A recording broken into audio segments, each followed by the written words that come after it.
Hello, everyone, and welcome to another World Theatre Festival podcast. You've got myself, Robbie, and we've got Craig. Hello. So today we thought we'd update you on the fun part of anything, the marketing and the advertising. So we've got lots of it sorted now, haven't we, Craig? We've got most of our plays cast. Yeah, most of the plays are cast. We have mostly all written. Directors. I'd say 80% of the plays are written. The two that I'm currently working on are written and cast. But you are prepared to jump in if need be. Yeah. It's going to be a very busy I'm still summer, leaving myself open for any abuse that's held my way. You finally know what it's like with me holding down a full-time job, trying to do bits on the side. It's a juggling act, definitely. All the fun. We thought we'd talk today about our marketing and advertising because it's not something I've ever had to do large scale. In fact, I've been quite lucky with my TIE company, which is Theatre and Education for those who don't know. I've never really had to do any marketing. The website kind of is good enough on its own, it seems, that people have found me and approached me. So I'm not really used to the marketing drive that has to be done. But I know there has to be some, do you know what I mean? Yeah, it's difficult. When I was doing my plays with Town to 13 before COVID, even though the tickets were very reasonably priced, and I know that when people came to watch our work, they enjoy watching the work and they always had great feedback, there's almost this reluctance to commit to anything, especially if it's more than like a week or so out. Well, part of it, I think, is this modern world we live in. We're in a very digesting culture, aren't we? As in, we digest things very quickly, but in the now, not in the future. So it's that, do I want to commit to something in the future?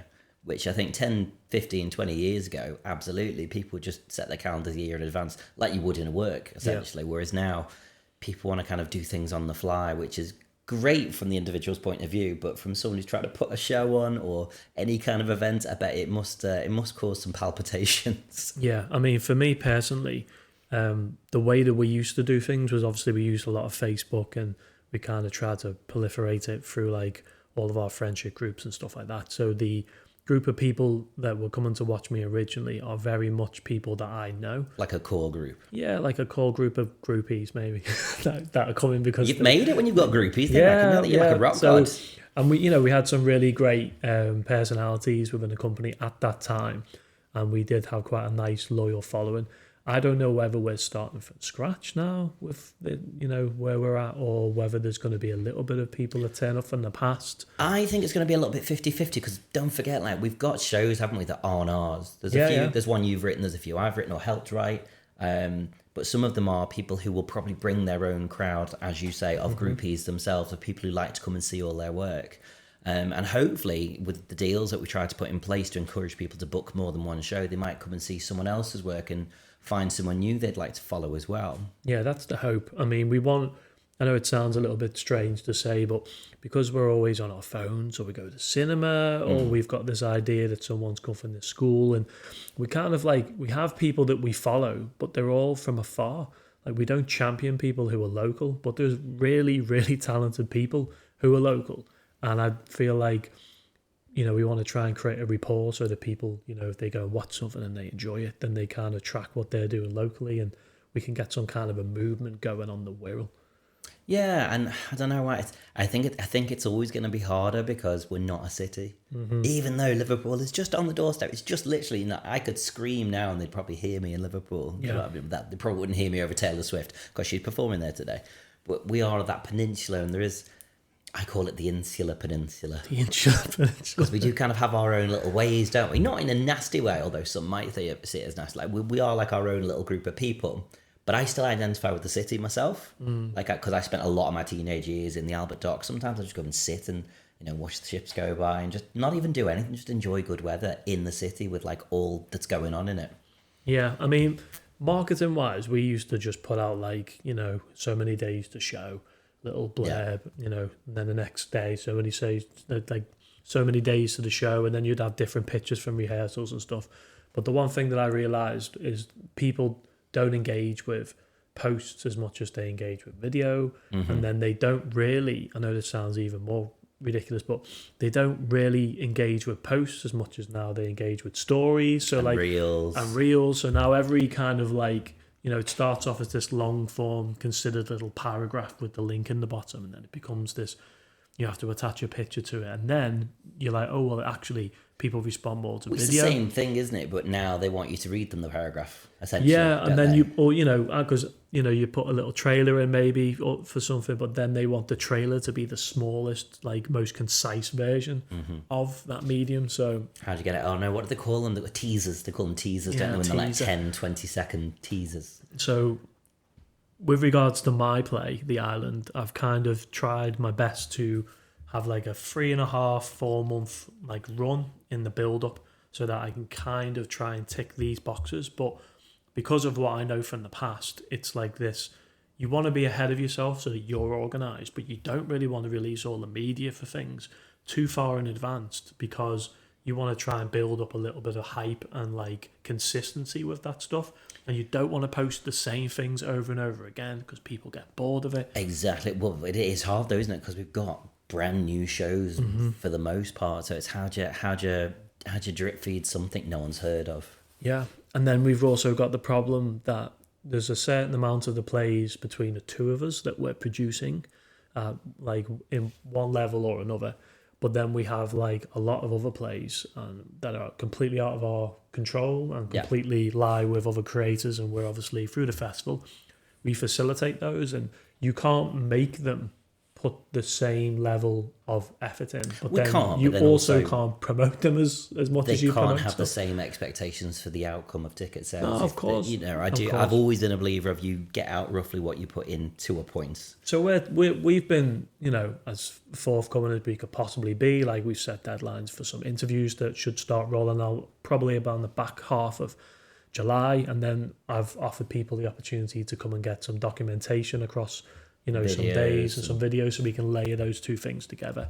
Maybe if they want the footage themselves, so they can do themselves a little teaser trailer. We've said they can have any footage on it. We've said we're not precious about stuff like that, but it helps us as much as it helps everyone else. Yeah, it's a mutual agreement. So I've obviously looked and said that's kind of the journey that my company will take in order to get all of the footage and all of the stuff that we want for our idea, like, to be programmed in. And we've offered the same to those people. I do have a feeling that when we get closer to the time, a lot of people are going to want to exercise their opportunity to use those things. But because it's a festival and the scope's much bigger, and we've all got our own things, like, we can't offer that like a week before, a month before. That needs to be a part of the thinking process, which is But I obviously... think you've been pretty fair. I think, as have I, was just saying, like, these are the deadlines if you want to make use of stuff that's optional. Yeah, so we gave everyone a deadline for things at the end, but we gave them multiple points in which they can interject and ask questions, or say if they wanted it on a different day, or we had separate different availabilities. And then, the outcome will be when you guys eventually see the marketing for all of the shows, you'll know who took advantage of that stuff, because... Would there be more There'll be more stuff for those, and it won't be that we're necessarily prioritising one over another. It's just a case that we can only proliferate. I see how I didn't even use that word. Proliferate the stuff that we've managed to capture up until that time. Well, that's it. And I've never been precious about stuff like it. People want to take use of anything. It's first come, first served. If you're up for it, we'll do whatever we can fit in for you, and if not, that's absolutely fine as well. But you're kind of on your own with your marketing journey, essentially. We've done the brochure, obviously, which has got everybody featured in it, which I think is looking all right. It looks brilliant. I haven't seen it yet physically. We knocked it up ourselves, so I have never professed to be a designer, but I'm not basic either. I can scrape something together, but it'd be lovely. I think you're being modest. I think all of the marketing stuff's very consistent, looks very professional and clean. We tried our best. We've done the best with the skills we have. I've always said I'm a jack of all, master of none. Well, I think you've done very well. But I've saved us a fortune. which your first year, helps. In your first year is very important. It's striking that balance in that of getting the best quality you can afford, but also, not going overboard and being, what's the word? Gluttonous with the money. Gluttonous is not the word I'm looking for, but you know what I mean? Like, I mean, these mics for this podcast, I probably dropped more money on than I should have done, but I know we'll get the use out of them. I'll drag you every week. Yeah, every single week without, just without come fail. and talk to me about Warhammer or something. Great. Yeah, it's one of those things, like, we also know that there's going to be, we're going to have to walk around with all of this stuff and try and fit it into coffee shop windows, and we're going to have to try and get these leaflets into as many hands as we can. And, I don't really know how far that kind of marketing strategy goes these days? You know, having well, I said to you, didn't I? I said one of the things I'd like by the end of the festival is not necessarily that it sells out. Obviously, I would love for it to sell out, but it's a lot of tickets, so I'm being realistic. I would love for no one to be able to say, "Oh, I didn't know about it." Mm-hmm. That's what I want. I want there to be enough of a following so that if we do another one or we do like a mid-year event or something, there's enough people to go, "Oh, I remember seeing something like that. Oh, that was really good. Let's see what else they've got on." You know, a bit like the Wirral show. Mm-hmm. You can't say the Wirral show and people not have nostalgic memories of Fright Night where it was a pound a ride, you could die. You know, they had the Red Arrows fly over one year for crying out loud. I think they had the new Airbus. Like, it was a massive event organised by a small Rotary club that sadly, unfortunately, got too big for them to handle. So I think that's why they had to stop it. But it was one of the highlights of the summer. I would love for this to be a mini highlight of, you know, people's year, people's kind of theatrical calendar or creative calendar or just events calendar. Yeah, and it's only through, obviously, executing on the ideas that we've got now and trying these things out, especially in the first year, that we kind of see how far they stretch and of course, and it, you know, which one's the easiest or the best option for. I mean, I'm very much in the dark because I've worked in schools for the last 10, 12 years, really. You know, I don't know, you haven't been on stage much, but you've probably got more of an idea than I have. But then I've sold to an informed audience as well, so that's kind of the idea of having to go out and see which one works. It's not just which one works best for like a company, but then a festival, and then the other problem always is the price point, isn't it? What is a fair price for a ticket? I mean, I would much rather. I can never understand how anyone can part with several £100 to go and see a gig, but I understand if you love someone so much, it's a small price to pay because people pay it for football. Yeah. But then I would pay probably quite handsomely to go to the West End and see a really, really good play as well. So I do understand it. Yeah, it's a strange one because you kind of, there's this idea that if something is priced low, that it could potentially be low quality. Mm-hmm. With our product that we're trying to create, we want to try and make people understand that it's not necessarily that it's low quality because of the price. It's more because of the form factor. Like, we're giving as many opportunities to people as we can, so they're not 2-act plays that span across like a 2-hour period. I think that's it, isn't it? Like, we've had to put the prices at what they are, which is not the lowest, but it's not the most expensive either. But it's, you know, the plays are up to 60 minutes. Mm-hmm. Is obviously we've got the theatre has to take a tiny cut as well as part of it, which is, you know, it's fine. I think that's a norm in all of them. But it's I've always been a thing of, if it's proper work, people should receive proper payment where possible for it, or as close to as possible. So we've had to try and pick a price point where obviously we try and make it as affordable as we can to an audience, but also if it sold well, that there should be something for everyone to be able to take home to show for the time and effort that they've put into it. Yeah, and then obviously based on how successful the festival is, alters the parameters for how we're going to structure it moving forward. Mm-hmm. And these things are all learning lessons for us. So we've ordered most of our marketing materials. The brochure's done, as we've said. We've offered like mini leaflet posters to people who want them, and they're looking awesome. We've also got our Young Theatre Explorer card to try and encourage people to come and see several plays, which I think they look really cute. The problem we've got currently, isn't it, which is our dilemma, is we're allowed a big poster outside the floor, which is amazing. I don't think I've ever... Oh no, I've been on one big poster before. Sat on a lottery ball. Less said about that, the better. I want to see this picture. It was in my Tubia days. Okay. And I had glasses on, and I don't wear glasses. It was for an acting role. That I did the splits in at the end of a song. Oh. I know. I always used to get rapturous applause because I looked rather fat to be able to do the splits, but I was always able to. Your gravity might have worked in your favour. Absolutely. But yeah, we got allowed a big poster, but obviously we're not advertising one show. Because obviously if it was one show, you just have the show's poster blown up with maybe a little bit of extra info, wouldn't you? We've got, I think, 17 shows, and currently they're just listed in text. And my question was, wasn't it, like, are they enticing enough as text? You know, if it was comedians, you'd know the names, so you don't need pictures of them, or you just have a couple of pictures around the edge. Mm-hmm. Is it enticing enough just having the titles, or, as I've tried, do we have mini posters? Because they all have their titles on them, and then we just have the day and the time underneath them.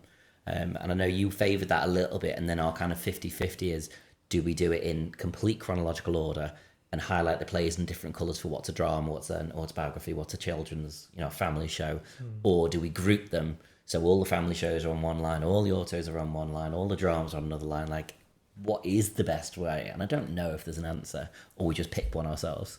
Yeah, I mean, to be fair, you've done a good job of all three of the different types that you've tried. It really comes down to how clear it is to understand, and I'm not sure.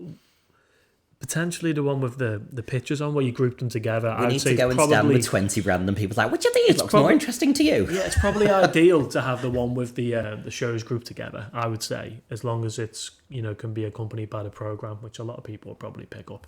Well, that should be available. I think the plan is to have that available by, the pull-up stands that we're going to order, which again, we have to decide how we're going to design them because that's quite a long space that we get. Yeah. There should be the mini leaflets for those who wanted them, and the brochure should be available next to that in the entrance of the floral. And ideally, if any shops would take a poster and brochures as well, we'll shove 5-10 brochures in a shop and just text us if you run out and you want a few more. Yeah, that would be ideal.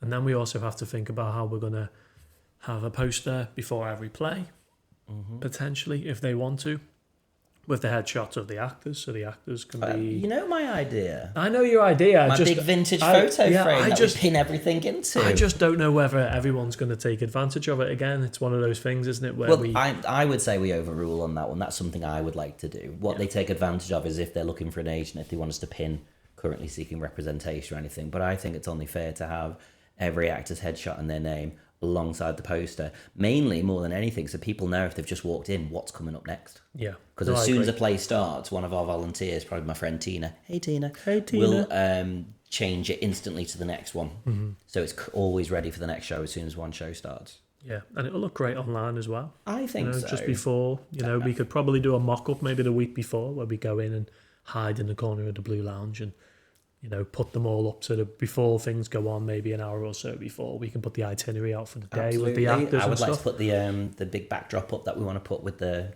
logo all over it. People take photos of, because really everyone today wants that Instagrammable moment, don't they? So it's like, how can we give them that without being too over the top, but kind of just elevating it as much as we possibly can with what we've got. Yeah, make it feel like it's a bit of a red carpet approach, and then we'll take some pictures, put them on our thing, and you can tag yourself in them, stuff like that. People like those photo frames as well, don't they? We can stand inside with the hashtag underneath it and stuff.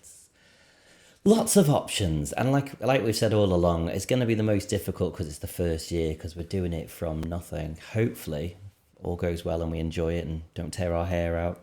Then future years should, I wouldn't say be easier, but there'll be different challenges because we'll have overcome most of the challenges we faced already. As long as we learn our lessons, which I think we will. I just hope they're not hard lessons. No, and as long as we're, I'm already grey and I don't want it to go, completely out of hand. The thing is, you're very grounded, and I try to be grounded where possible. So I think hopefully we'll keep it within the realms of what we can do. As much as I like to jump into the clouds, time is ticking, and I'm aware there's so much already. I can't see me adding anything else to my plate that's not already there.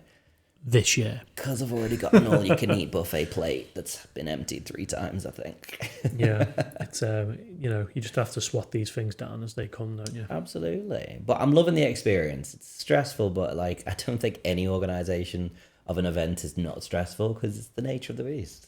Yeah, and it's completely unknown, and it's completely unknown for the Floral as well. To be fair, they obviously have housed events before, and they've got external people to help. Excited. I mean, they've got several festivals going on this year. Yeah. There's a folk festival, there's a Beatles festival, and there's our festival. So I think they're really embracing kind of having big multi-event options coming into the theatre as opposed to just a single static this. Yeah, and I think that for them as well, they're excited, but they're also interested to see how these things play out as as part of their research to see if they want to open up for more stuff. Hopefully after they've seen it, they'll be like, why have we never done this before? That's the idea. Right, I think that's all we can waffle on for this time. So we shall leave you all with that's where we're up to with our marketing and our advertising. I'm not sure what we'll talk about next, because I think marketing and advertising will take the bulk of the time really from now until then, won't it? Maybe some of the pitfalls that we've faced. Yeah, rehearsal processes and stuff like that. Yeah. But if you have been listening to all our podcasts, thank you very much. Do continue to spread the word. If you want, you can go to our website, www.worldtheatreFestival.co.uk, and you can find us on all of the social medias. I think we are on Facebook, X, which I will still always call Twitter, Instagram. We do have a YouTube channel where you can get our Spotify link. You can listen to the podcast if you don't have Spotify. And I don't know if we have a TikTok account, but we are planning some reels. So if we don't have a TikTok account, we will probably have a TikTok account. Anyway, that's bye from me. And bye from me.